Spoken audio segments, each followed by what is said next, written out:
اور تمام یہودی آپس ہی میں لڑنے اور جھگڑنے لگے۔ اس لڑائی کے اندر بہت سارے یہودیوں کا قتل عام ہوا، جس طرح کہ اللہ تبارک و تعالیٰ سورۃ النساء کے اندر فرماتا ہے، اور ان کی اس کہنے کی وجہ سے کہ ہم نے اللہ تبارک و تعالیٰ کے رسول حضرت عیسیٰ علیہ السلام کو قتل کر ڈالا، حالانکہ انہوں نے ان کو قتل نہ کیا اور نہ ہی انہیں سولی چڑھایا، مگر ان کے لیے کسی کو حضرت عیسیٰ علیہ السلام کا ہم شکل بنا دیا گیا۔ اور بے شک جو لوگ ان کے بارے میں اختلاف کر رہے ہیں وہ شک میں پڑے ہوئے ہیں، اور ان کے پاس کچھ بھی علم نہیں، مگر یہ لوگ گمان کی پیروی کر رہے ہیں۔ بلکہ اللہ تبارک و تعالیٰ نے حضرت عیسیٰ علیہ السلام کو آسمانوں کی طرف اٹھا لیا تھا، اور یقیناً وہ قتل نہیں کیے گئے، اور اللہ تبارک و تعالیٰ غالب حکمت والا ہے۔ حدیث نبوی ہے کہ نبی کریم رؤوف رحیم صلی اللہ تعالی علیہ وآلہ وسلم نے ارشاد فرمایا کہ حضرت عیسیٰ علیہ السلام قیامت سے پہلے زمین پر تشریف لائیں گے اور سنت نبوی کے مطابق زندگی گزاریں گے۔ حضرت عیسیٰ علیہ السلام ہی صلیب کو توڑیں گے اور دجال کا جڑ سے خاتمہ کریں گے، اور حضرت عیسیٰ علیہ السلام تقریباً 7 برس تک اس دنیا کے اندر زندگی گزاریں گے اور اللہ تبارک و تعالیٰ کے دین کو عام کریں گے۔ آپ کو مدینہ کی سرزمین میں گنبد خضرا میں دفن کیا جائے گا، اور جو لوگ یہ عقیدہ رکھتے ہیں کہ حضرت عیسیٰ علیہ السلام معاذ اللہ قتل ہو گئے یا سولی پر لٹکائے گئے، وہ دائرہ اسلام سے خارج ہیں اور وہ کفر کر رہے ہیں۔ پیارے دوستو، اب بات کرتے ہیں دوسرے نبی کی جن کو اللہ تبارک و تعالیٰ نے زندگی عطا فرمائی ہوئی ہے، وہ حضرت خضر علیہ السلام ہیں۔ حضرت خضر علیہ السلام ظاہری طور پر اس وقت اس دنیا میں تشریف لائیں گے جب دجال اس دنیا کے اندر ظاہر ہو چکا ہوگا اور اس دنیا کے اندر اپنا فتنہ فساد پھیلا رہا ہوگا، اور دجال لوگوں کو اللہ تبارک و تعالیٰ کے دین سے دور کرے گا۔ اس وقت حضرت خضر علیہ السلام ان لوگوں کو اللہ تبارک و تعالیٰ کے دین کا حکم دیں گے اور ان کو اللہ تبارک و تعالیٰ کی وحدانیت کی طرف بلائیں گے۔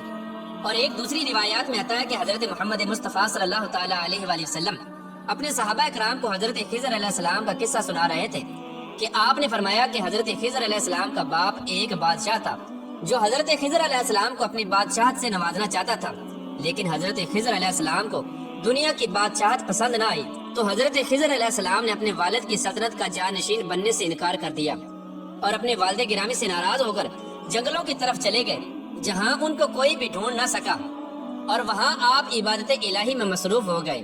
اسی دوران آپ کا گزر ایک آب حیات کے چشمے سے ہوا، اسی چشمے سے پانی پی کر آپ تا حیات زندہ رہنے میں کامیاب ہو گئے، اور آپ کے تا حیات زندہ رہنے کا ذکر کافی روایات میں ملتا ہے، جس طرح کہ حضرت انس رضی اللہ تعالیٰ عنہ نے ایک روایت نقل کی ہے کہ جب اللہ کے پیارے نبی حضرت محمد مصطفیٰ صلی اللہ تعالیٰ علیہ وآلہ وسلم کا ظاہری وصال ہوا تو ایک بزرگ سارے مجمع سے ہوتا ہوا حضور انور صلی اللہ تعالیٰ علیہ وآلہ وسلم کے جسم انور کے پاس آ کر رک گیا۔ اس وقت اس شخص نے کچھ پڑھا اور واپس چل دیا۔ اس کے جانے کے بعد وہاں موجود صحابہ کرام نے پوچھا کہ یہ شخص کون تھا، تو اس وقت اس مجمع میں موجود کوئی بھی انسان اس شخص کے بارے میں علم نہ رکھتا تھا۔ تو اس وقت حضرت علی رضی اللہ تعالیٰ عنہ بولے کہ اس شخص کو میں جانتا ہوں، یہ حضرت خضر علیہ السلام ہیں۔ حضرت خضر علیہ السلام اللہ تبارک و تعالیٰ کے حکم سے مصیبت زدہ لوگوں کی رہنمائی کرتے ہیں، اور حضرت خضر علیہ السلام لوگوں کی اصلاح کر کے ان کو اللہ تبارک و تعالیٰ کے حکم کے مطابق زندگی بسر کرنے کا حکم دیتے ہیں۔ اور حضرت خضر علیہ السلام بہت ہی نیک اور خدا ترس انسان ہیں۔ اور بعض روایات کے اندر حضرت خضر علیہ السلام کا ذکر حضرت ذوالقرنین علیہ السلام کے ساتھ بھی ملتا ہے کہ حضرت خضر علیہ السلام حضرت ذوالقرنین علیہ السلام کے ساتھ کسی سفر پر گئے اور وہاں پر آپ نے آب حیات پیا، جس کی وجہ سے آپ کو تا حیات زندہ رہنے کا موقع ملا۔ پیارے دوستو، حضرت عیسیٰ علیہ السلام اور حضرت خضر علیہ السلام کے بعد تیسرے زندہ نبی جن کا ذکر ملتا ہے وہ حضرت الیاس علیہ السلام ہے۔ آپ کا ذکر قرآن پاک میں 2 جگہوں پر موجود ہے، جس طرح کے تفاسیر میں بیان کیا گیا ہے کہ حضرت الیاس علیہ السلام کو ایک نورانی گھوڑے پر بٹھا کر آسمانوں کی طرف لے جایا گیا، جس طرح کہ حضرت انس رضی اللہ تعالیٰ عنہ سے روایت ہے، وہ فرماتے ہیں کہ میرا اور حضرت محمد مصطفیٰ صلی اللہ تعالیٰ علیہ وآلہ وسلم کا گزر ایک پہاڑی سے ہوا۔ وہاں سے گزرتے ہوئے ہمیں ایک آواز سنائی دی کہ اے اللہ تبارک و تعالیٰ، مجھے بھی حضرت محمد مصطفیٰ صلی اللہ تعالیٰ علیہ وآلہ وسلم کا امتی بنا دے۔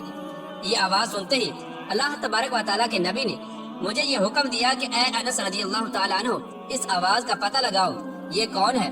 حضرت انس رضی اللہ تعالیٰ عنہ بیان فرماتے ہیں کہ جب میں اس پہاڑی کے اندر گیا تو میں نے دیکھا کہ ایک سفید پوش بزرگ اللہ تبارک و تعالیٰ کی عبادت میں مشغول تھا۔ جب اس نے مجھے دیکھا اور کہا کہ اے بندے، تو محمد مصطفیٰ صلی اللہ تعالیٰ علیہ وآلہ وسلم کا صحابی ہے، تو اس وقت حضرت انس رضی اللہ تعالیٰ عنہ نے جواب دیا، جی ہاں۔ اس بندے نے کہا کہ میرا سلام محمد مصطفیٰ صلی اللہ تعالی علیہ وآلہ وسلم کو پہنچا دو اور محمد صلی اللہ تعالی علیہ وآلہ وسلم کی بارگاہ میں عرض کرنا کہ حضرت الیاس علیہ السلام آپ کو ملنا چاہتے ہیں۔ میں نے واپس آ کر حضرت الیاس علیہ السلام کا پیغام حضور صلی اللہ تعالی علیہ وآلہ وسلم کی خدمت میں پیش کیا تو حضور پاک صلی اللہ تعالی علیہ وآلہ وسلم میرے ساتھ وہاں چلے گئے۔ جب ہم لوگ حضرت الیاس علیہ السلام کے پاس پہنچے تو میں پیچھے کھڑا ہو گیا تو حضور پاک صلی اللہ تعالی علیہ وآلہ وسلم اور حضرت الیاس علیہ السلام کافی دیر تک آپس میں بات چیت کرتے رہے۔ اللہ تبارک و تعالیٰ کی طرف سے ان پر آسمان سے کھانا نازل ہوا تو حضرت محمد مصطفیٰ صلی اللہ تعالی علیہ وآلہ وسلم نے مجھے بھی پاس بلا لیا۔ اس طرح ہم تینوں نے مل کر کھانا کھایا۔ جب کھانا ختم ہوا تو میں نے دیکھا کہ ایک سفید پرندہ آسمان سے نیچے کی طرف آ رہا ہے۔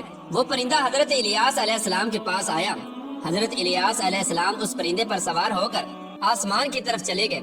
بعض علماء کرام نے لکھا ہے کہ حضرت الیاس علیہ السلام اور حضرت خضر علیہ السلام ہر رمضان شریف میں بیت المقدس میں تشریف لاتے ہیں اور وہاں پر روزے رکھتے ہیں اور حج کے موقع پر حج ادا کرتے ہیں۔ یہ دونوں نبی مختلف مقامات پر مصیبت زدہ لوگوں کی مدد کرتے ہیں۔ پیارے دوستو، اب بات کرتے ہیں چوتھے نبی کی جو آج بھی زندہ ہیں۔ وہ حضرت ادریس علیہ السلام ہیں جن کے زندہ ہونے کی بھی روایات ملتی ہیں، جس طرح کہ اللہ تبارک و تعالیٰ سورہ مریم کے اندر ارشاد فرماتا ہے کہ وہ ایک نیک اور پرہیزگار انسان اور نبی تھے کہ اللہ تبارک و تعالیٰ نے حضرت ادریس علیہ السلام کو جنت سے اٹھا لیا تھا۔ پیارے دوستو، شب معراج کی رات چوتھے آسمان پر حضرت محمد مصطفیٰ صلی اللہ تعالی علیہ وآلہ وسلم اور حضرت ادریس علیہ السلام کی ملاقات ہوئی تھی۔ حضرت ادریس علیہ السلام کا چھٹے آسمان پر ہونے کا بھی ذکر ملتا ہے۔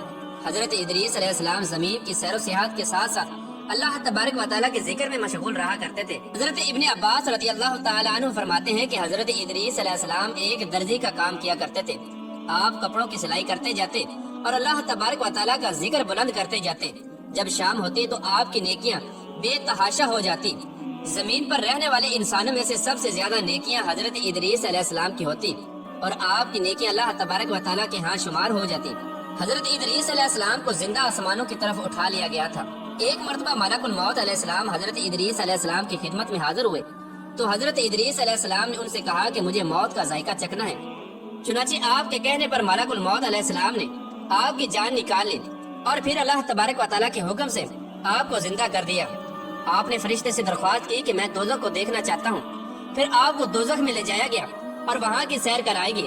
پھر آپ نے جنت کی سیر کرنے کا ارادہ کیا تو آپ کو جنت کی سیر کرائے گی اور آپ کو جنت میں داخل کر دیا گیا۔ جنت کو دیکھنے کے بعد حضرت ادریس علیہ السلام نے یہ فیصلہ کیا کہ اب میں یہیں پر رہنا پسند کروں گا۔ چنانچہ فرشتے نے آپ کو کہا کہ آپ اپنے مقام کی طرف واپس چلے جائیں۔ اسی وقت اللہ تبارک و تعالیٰ کی طرف سے اس فرشتے کو حکم ملا کہ حضرت ادریس علیہ السلام کو یہیں پر رہنے دیا جائے۔ اس طرح جب حضرت ادریس علیہ السلام نے موت کا مزہ چکھا تو اللہ تبارک و تعالیٰ کا وہ حکم بھی پورا ہو گیا کہ کل نفس ذائقۃ الموت، کہ ہر جان نے موت کا ذائقہ چکھنا ہے۔ چنانچہ حضرت ادریس علیہ السلام کی جب روح قبض کر لی گئی تو اللہ تبارک و تعالیٰ کے اس حکم کی تکمیل ہو گئی اور پھر دوبارہ زندہ ہو کر آپ جنت میں داخل ہو گئے اور حضرت ادریس علیہ السلام نے جنت ہی میں ٹھہرنے کا ارادہ کیا تو اللہ تبارک و تعالیٰ نے آپ کی اس خواہش کو پورا کر دیا۔